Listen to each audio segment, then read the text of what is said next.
pasaran nggih. 5 pasaran. Bapak Pri ujurke tembung jawabke. Dan sewu kepada matur nuwun. Kanthi anak pasaran mana dinambaran sepuluh kapulakan Namo Buddhaya.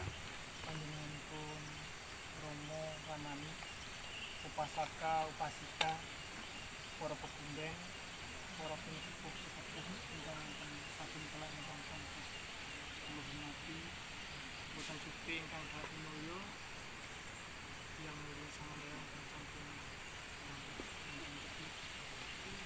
panjenengan sedaya kakung Gusti ingkang tansah kinurmatan panjenengan sedaya katang muga katang taruna ingkang tansah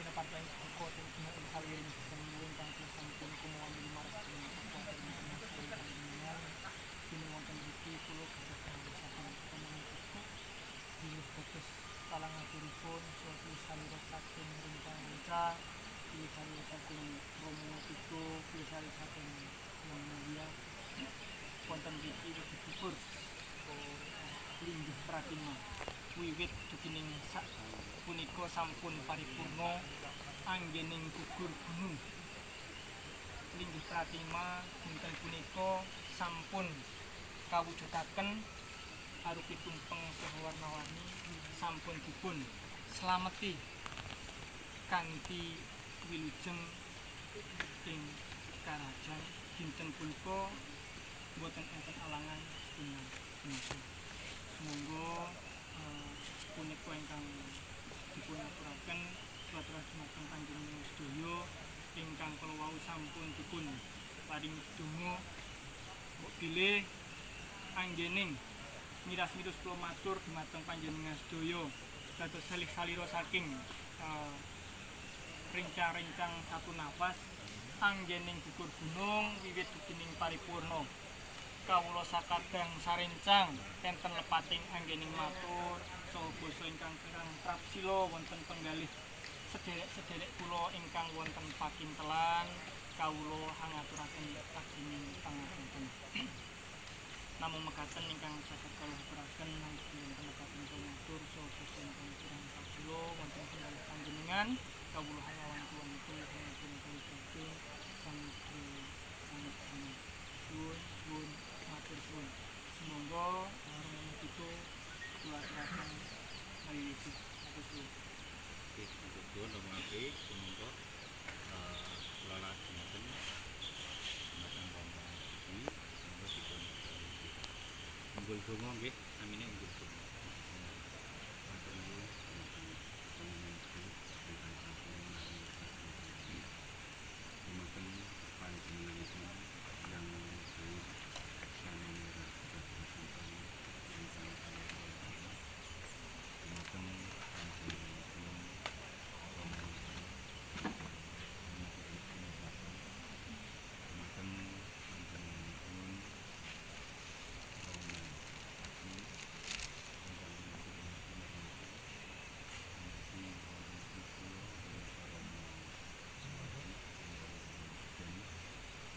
yang sokakan Dharma Sukti sonten saderengipun sumangga kita sesarengan ngagungaken kulawarga junjungan para dewa lan manungsa kanthi asesanti Om Malik Namaste Namo Buddhaya. Namo Buddhaya. Sumangga kita sesarengan kita kanjani Om Sampurasun Tuhan tunjuk nafsu kepadanipun Gusti Pituwa Sang Hyang Gusti ingkang saking lumunturing sifat kita mugi paring berkah kepadanipun karahayu dumateng bambu sama. Om Sampurasun Hamdi tunjuk ngarsa kepadanipun Sang Buddha Gautama Sakyamuni ingkang sampun nampi kasampunan ati saking lumunturing sifat kita mugi paring berkah karahayu dumateng bambu sama. Om Sampurasun Hamdi kunjung ngarsa kepadanipun Batari Sri Awanti Suara Bodhisattva Mahasatwa lan para dewa saking lumunturing sifat kita mugi paring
sedaya kita manggiyo karahayu.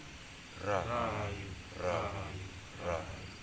Titi telah siatur kula pungkasi kanthi asanti Om Mawid Namaste Namo Buddhaya. Namo Buddhaya. Dan selajengipun kula selaku punika pangluhur atur nuwun. Adapun memuji mundur sampun kaleksanan mugi kanthi acara Pratama situs Sima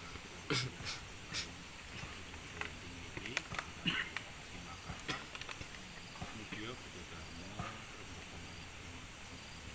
Satu kawit menika Sima ingkang indah dipun pangke nggih indah pilih mangke saged pindah malih urusan palu saged dipun upasang pada kawikon lan nggih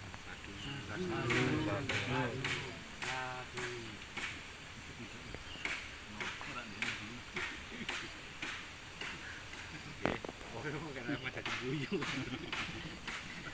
Lho, apik lho, lho.